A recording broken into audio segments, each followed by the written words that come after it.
We'll give it just a few seconds just to wake up.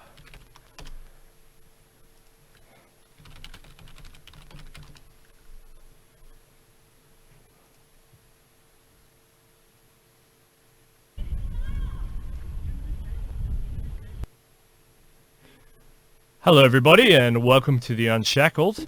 Here today we have another episode of Debt Nation. We have a guest on, Stephen Wells. He's a climate change guy. I met him at Liberty Fest. It was a fantastic festival. We talked a lot about Austrian economics. We talked about a lot about Friedman, and we talked about a lot about liberty and, you know, free markets and all that sort of good stuff. So he's going to be co-hosting me and helping me out, dragging me through what's known as the Iran crisis. We're going to do a little bit of analysis on that. Is Iran going to war? Are we going to have a war? Is it all happening? Is it World War III? I don't know. We'll have to live and see.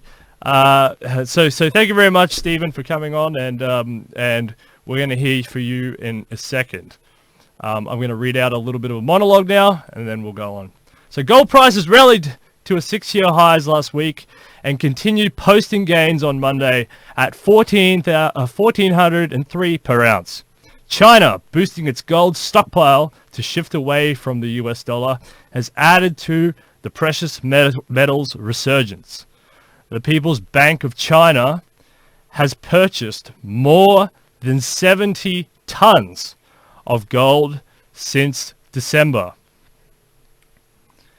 According to the World Gold Council, the WGC, before that, the Chinese Central Bank had not reported an increase in gold reserves for more than 2 years, and the official figures remained unchanged from October 2016 to November 2018. The increased gold purchasing by Asia's top economy comes at a time when global central banks are accumulating the precious metal in record numbers.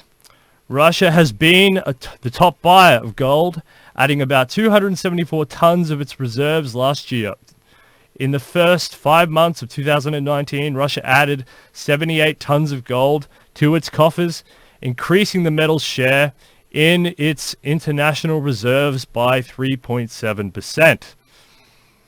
Gold reserves of the central banks around the world surged by 651.5 tons, or 74% year on year in 2018, data from the World Gold Council showed.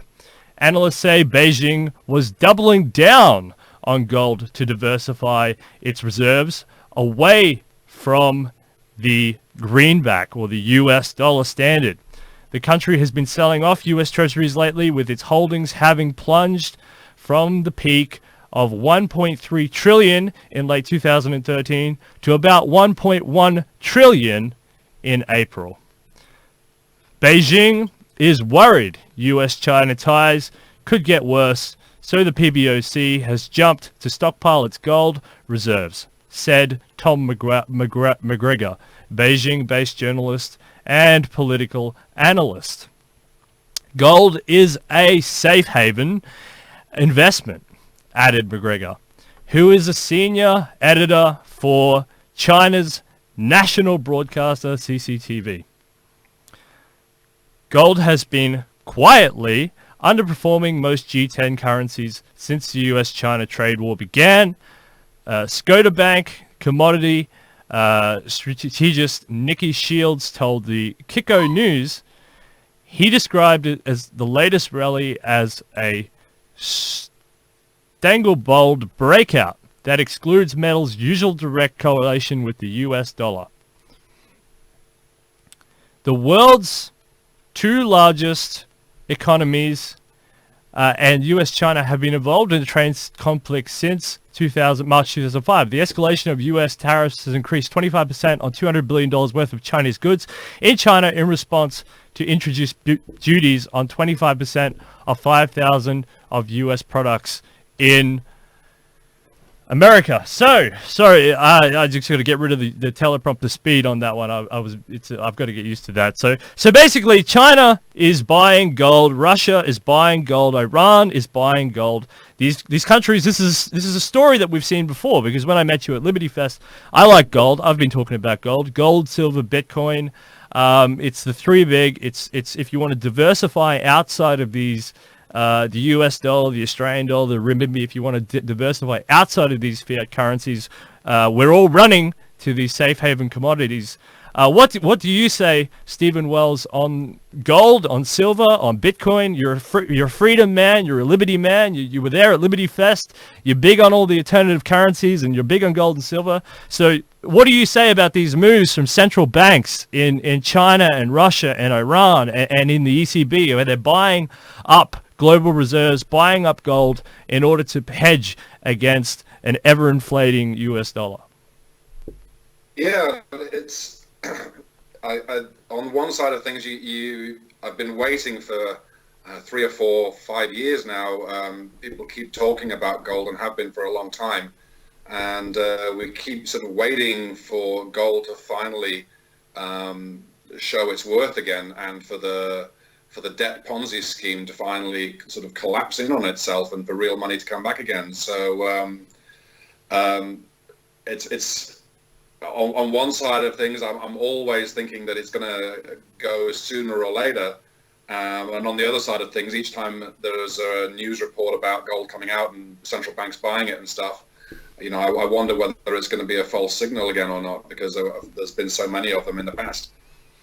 Yeah, you're right. So what's been happening is every time gold has started to go up, and we've all started to say, oh, it's going on this time. It's the time that it's all happening, and then the central banks buy and they suppress the price, and they've kept it under those magic prices, which allow gold to go up. If you look at Mike Maloney, he's got those famous books about gold and precious metals, and he says that societies are based on cyclical notions. They start off with 1-to-1 ratios of gold, so everyone walks around with a piece of gold and silver in their pocket, and then as time goes on, they become fiat backed, and so then you have a bit of paper and a bit of gold, and then eventually the state grows.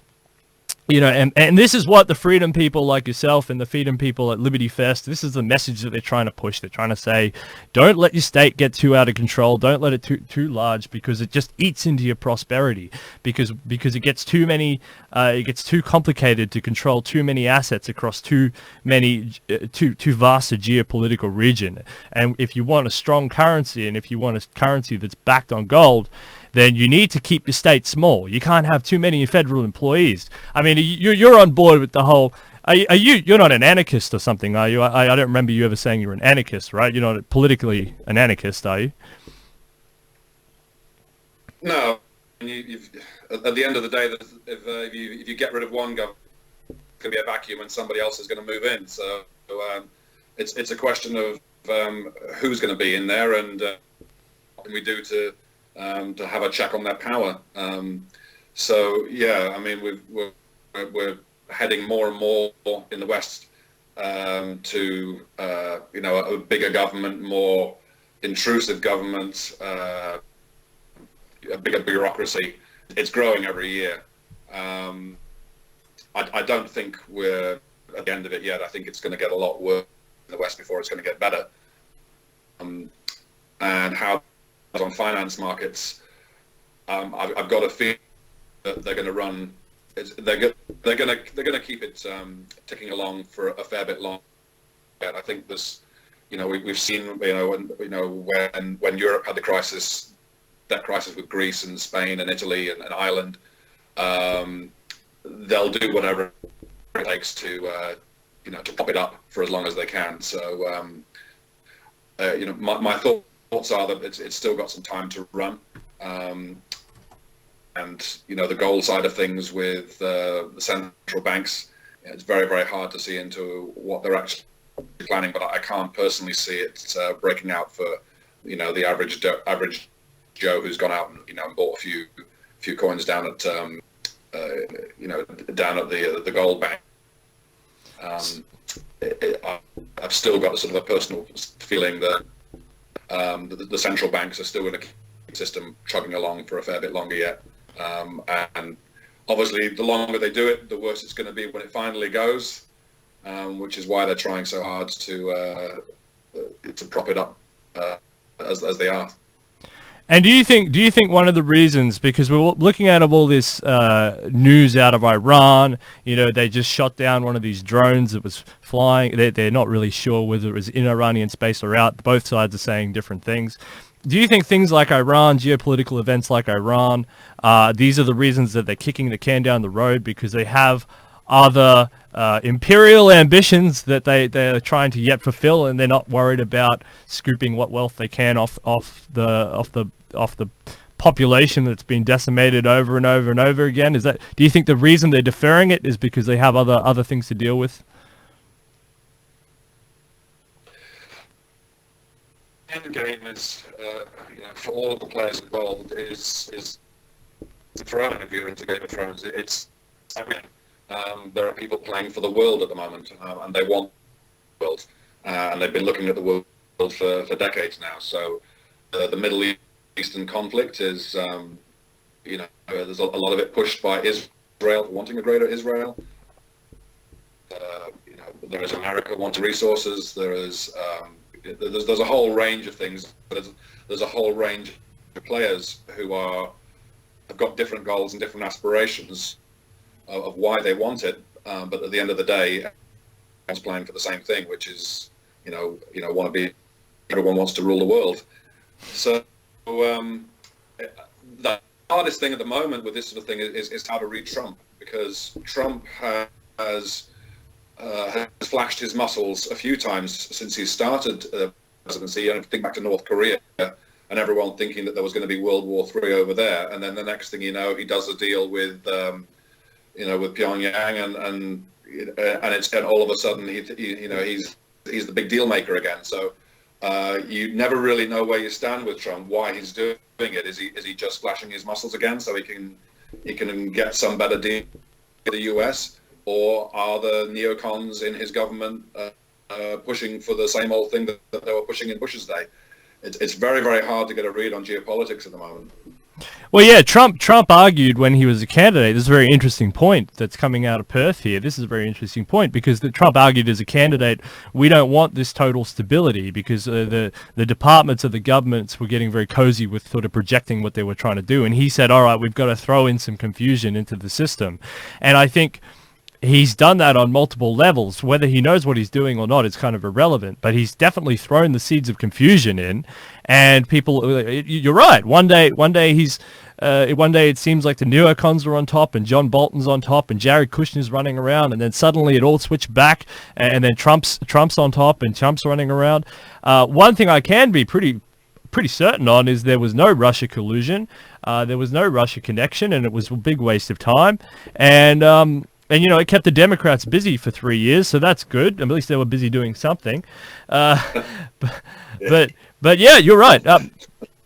This is you're completely right. So he's done this before on with North Korea, and he came out on top. I mean, Kim Jong-un sort of backed down after a while, and that was it. But Iran is a different player. Iran is a big player. I mean, we're talking about a former world power, the Persian Empire. We're talking about a country that has been around for a long time. It's very strong. It's been through all the problems in the Middle East. It's had wars on its borders for a long time, both in Iraq and both in Afghanistan on the other side, and it can put up with a lot of pain. Its country can absorb a lot of pressure. So do you think that America, do you think that there's any strategic reason for America to go in there that's on the American side, or do you think it's just the allies in that area, in that region, that are pushing for this or something? What's your take on America's reason, if there was a war potentially? Why would America? What's in its interest in order to take on this big ancient sort of country? The same reason that America takes on anything. He just wishes to expand its power, and as I said, there are people who want total control, and there are people in the way of that. There are countries in the way of that. But it's a dangerous game because Iran doesn't stand alone. It's not like North Korea. There are China and Russia don't particularly want the US to expand any further, and so it's a very dangerous game we're playing. There is a lot of speculation about what actually has gone down with that ship. The mentions of false flags are popping up around the internet again, and it wouldn't be the first time. So yeah, it's very, very hard to know whether you've got people with their heads put on their shoulders who are trying to get some strategic advantage and are going to back down sooner or later, or whether you've got lunatics running the asylum. This is why it's a difficult. Yeah, this is why we've been talking about gold and silver for a long time, because you have to hedge not only against financial risks, but also against geopolitical risks. Another geopolitical phenomenon, and something you're more of an expert in, which is fascinating, is climate change. Climate change. You're one of the skeptics floating around. Is that a fair term? Am I misrepresenting you on that point? Not at all. I proudly embrace the term denier. It's what people who wish to, what the detractors wish to label us with, so they can associate us with denying the Nazi Holocaust and make us look bad. But I figure if someone's going to call you a name, you may as well just embrace it and have fun with it. So yeah, I'm as skeptical as they get. Okay, there's probably nobody on the planet. In that context, give us the Perth Stephen Wells summary of what it is to be a skeptic or a denier. What is that? What does it entail? How far does that go? I mean, how do you have a dartboard with what's his name's face on it? I mean, with Al Gore. Yeah, oh good. Have you got a dartboard in your room? If you swing the camera around, can I see the dartboard? No, there's no malice in me. It wouldn't surprise me if there's not enough money in denying.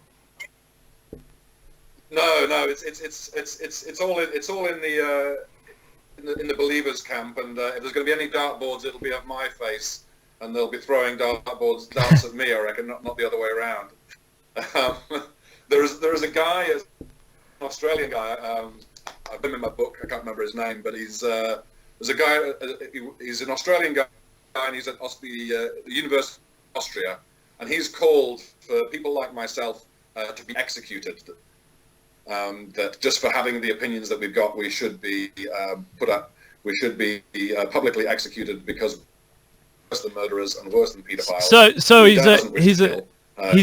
he's a climate change jihadi. He's as bad as the people in Saudi Arabia. On one hand, I bet you anything he condemns human rights in Saudi Arabia. I'll give you that much. But then he turns around and he says, "But those denying people over there, they need to get the same punishment." So he's a hypocrite. That's what he is.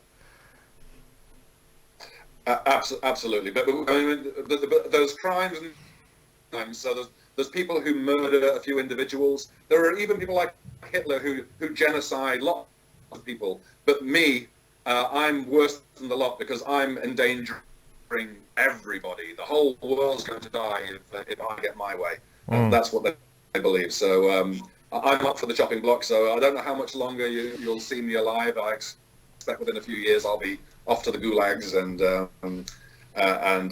that will be the last that you see of me because there are people who think that I'm a very I can think of a punishment. So this is just a random punishment, I thought. But what they could do is they could tie your feet to next to the ocean, and they could just slowly drown you over time. Oh well, only yesterday I was looking at the projections for Perth of the sea level rise, and the local council, having listened to the United Nations, has got a red line shown along the coast where in 100 years' time the ocean's going to be 6 feet higher than they are now. So yeah, that'll be a very good punishment. Just tie me to a pole on the ocean, and I'm sure within minutes, literally minutes, the seas will have risen so much that I will be gurgling my words to my watery death. There you go. So the man in Austria will be very happy with that. So absolutely. So I love it. So tell us briefly what you guys believe, what you think's going to happen, what your give us about a 5-minute synopsis on what it is as you sum it up, the elevator pitch of denial. Well, my elevator pitch of denial is that the greenhouse effect itself is actually pseudoscience, that we took a wrong turning in science about 100 years ago. And so they tell you that because of carbon dioxide and water vapor, that this makes the surface of the planet 33 degrees warmer than it would be if all the water, vapor and carbon dioxide disappeared. And it is my assertion that is demonstrably false.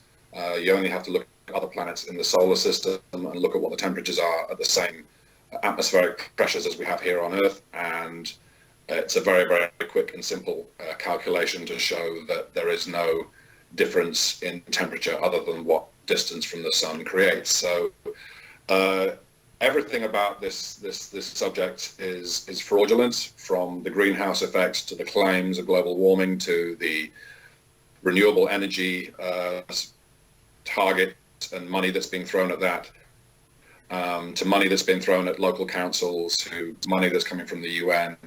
It's just one great big cesspool of corruption and dishonesty.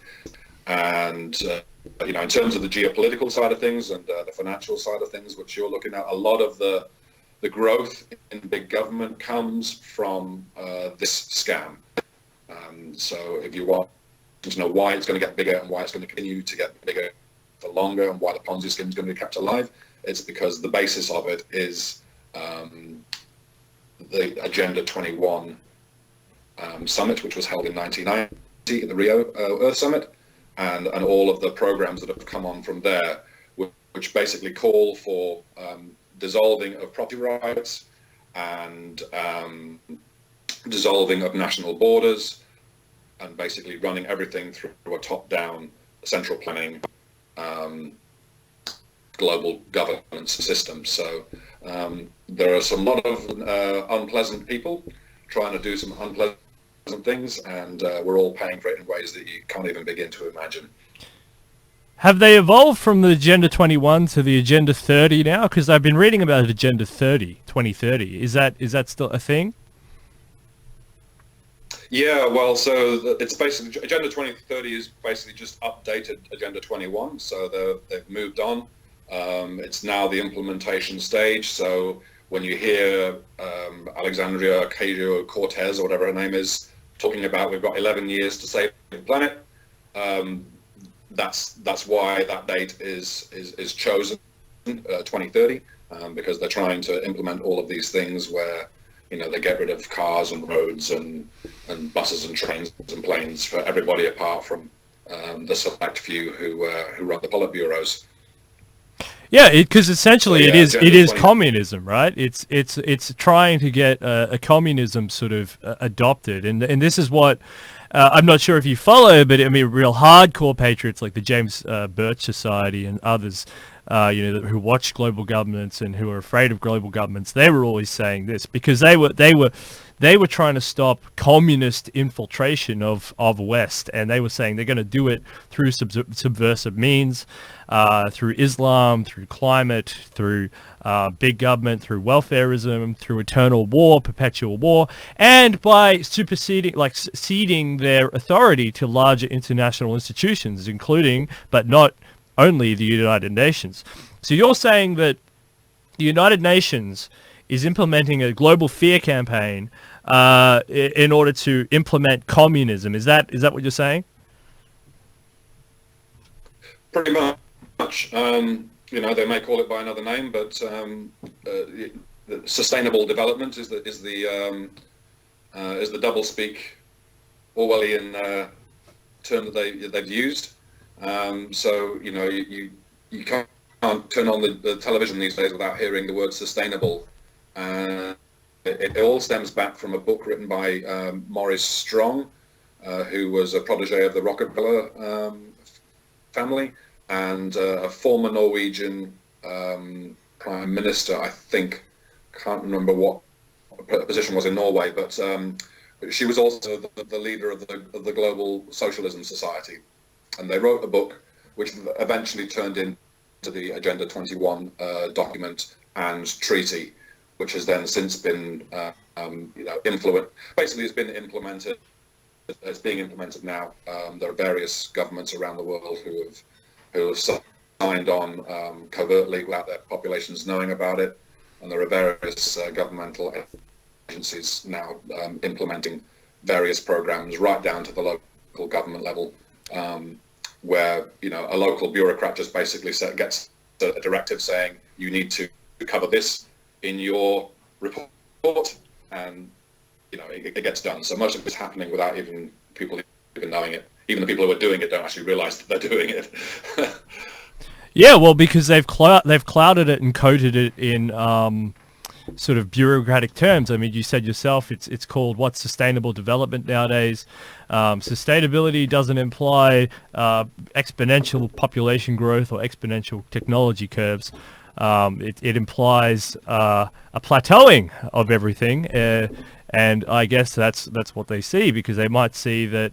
So my question, I guess, as someone in your position, what about genuine concerns of rainforest deforestation, of acidity of the oceans, of plastic in the oceans? Are there genuine concerns that we can be worried about as a community? What's the deny? Do they worry about these things? Do they care about these things, or do they simply say all of it is propaganda? Are there environmental concerns we should be worried about? What's the stance over there at the denying arena? Pretty much if there's an issue in your local area that you can see and touch with your eyes and with your hands yourself, then there is a problem for you to go out and solve. So, like, for example, in Perth, there is a bit of an issue with litter on the streets. That's a genuine problem. But it doesn't take a global government system to solve it. It just takes, a local community getting together and solving its local issues. Just about everything that you can think of that we've been pushed down our throats for the past 40 years that has to do with the environment is either outright false or grossly exaggerated, or it's being caused by somebody else, and you are being made to pay for a virtue signaling solution which won't actually change anything. You can take, for example, like plastic in the ocean you mentioned. So what's the virtue signaling solution that we've been told that we have to do? Well, we're no longer allowed to go and have a free plastic bag at the shops. And what's it going to do? It's going to do absolutely nothing. Why? Well, first of all, because 99% of the plastic that's going into the ocean isn't going into the ocean from any Western countries. We solved plastic in the ocean and litter in the ocean and general messiness and trash. We solved that 50, 60 years ago. We have we have wonderful rubbish collections. We have great waste management systems. We don't put very much trash in the ocean. So banning plastic bags here in Australia is going to do absolutely bugger all to stop plastic going into the ocean down the Yangtze River in China. Yeah, what about yeah, that is one example. Fila, remember Fila? I think it's a Fila bins or something. China, there was a recent report. Did you see it? China has stopped buying global rubbish because they don't want it. What do you say about that? They should never have. We should never have sent it there in the first place. I mean, why would you send your rubbish to the country that's most responsible for getting it into the oceans? Well, they're picking through it. They're getting out the components. They're getting out the chips. They're getting the gold and all the stuff. We've got about 2 minutes left. I just wanted to say, so you're saying that local levels of authority need to take more responsibility. So countries have to take more responsibility for their local area. Local communities and local towns and individuals have to take more responsibility, and we have to push less responsibility, or let these international institutions and governance structures suck up that responsibility because they're misusing it. Is that the idea? Well, the main reason they're doing it is to abolish property rights. See, sustainable development basically means that somebody has to decide what is sustainable and what isn't. Whereas normally you would decide for yourself what is sustainable and good or bad on your property. If it's a global problem, then somebody else has to solve it and dictate to you what you can and can't do on your own property. And so this is the whole structure behind it. If you do it locally, and if you do it based on property rights, and you do it based on, this is my house and I wish to take care of it, and this is my neighbor and he is impacting on my property because he's a messy bugger, that is a solution via property rights. That's how we've had it, and that's what we want. That's what makes the West successful.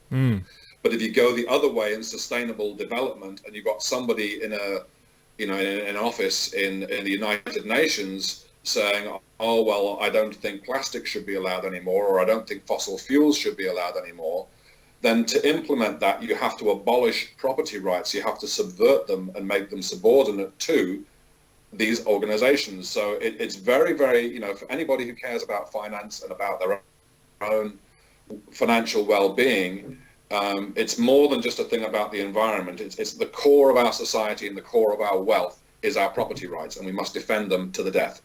As a capitalist, I 100% agree with you, because I believe personally that the solutions will come from the free market, and that all of these sort of guys are getting in the road of making those solutions possible.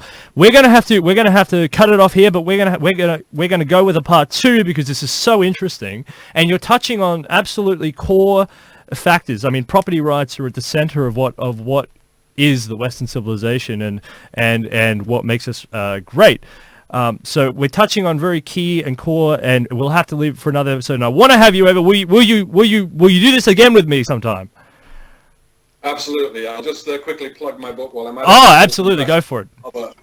Confessions of a Climate Change Denier by Stephen Wells.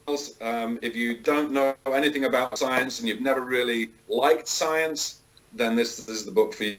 It's written for people, ordinary people, in layman's language, so you can understand the issues without having to go out and get a calculator and get a degree in mathematics. I'm gonna get out there. I'm gonna get out there and buy myself a copy of that and give it to my friends and stuff, because I wanna understand that side of the argument, because I invested in renewables because I knew that the government was forcing everyone to do it, so to make money, right? But it's not because I believed it. It was just a market distortion. So that's kind of what happened. I'm not gonna lie about that. If you're an investor, you have to follow the money, right? You have to follow it. So anyway, thank you very much, Stephen Wells. Thank you we'll do this again sometime, and I think the audience will love that. We'll try and get some better internet too. That'd be really good. Thank you very much. No worries. Call me on the show. All right. Cheers, mate. Thank you.